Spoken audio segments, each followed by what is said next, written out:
Well, yeah, that's what I was just going to ask. In terms of like expectations, obviously the Mets have spent a lot of money. They made the playoffs last year, I believe, won 100 games, couldn't make it out of the first round. Is it World Series or bust for the Mets this year? What is like the expectation for Mets fans? I have to coach this in a little bit of personal history here. So I am 40 years old.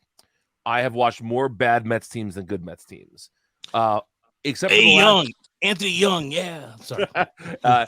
except for the last season, most of my Mets memories are them being owned by the Wilpons, who were terrible, terrible owners. Steve Cohen comes in. Steve Cohen's a billionaire who grew up a Mets fan and who has decided that he is going to personally make it his mission for the Mets to not just win a World Series, but to be the Dodgers East is the phrase he keeps using. And so to be this sustainable long-term club that will make the playoffs year after year.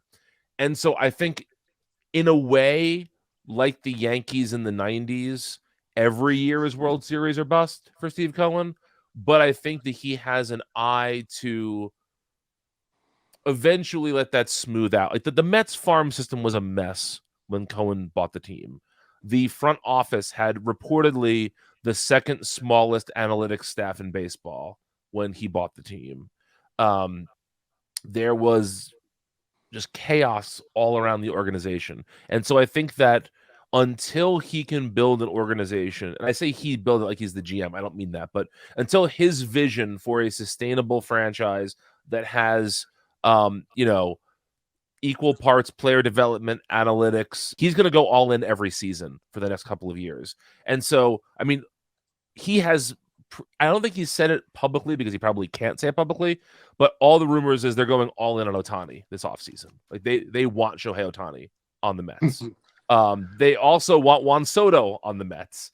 And you probably can't get both, but you don't have too many billionaires who are willing to spend the way Cohen's going to spend, right? So I think that what the Mets need to do in terms of their World Series ambitions is I think that they are still very much in this. We have to buy older players who are proven successes right now. Wow. And I think that's going to be the thing for the next year or two. They have a young core tied up now. Hopefully that young core becomes the frontline players, a year or two from now.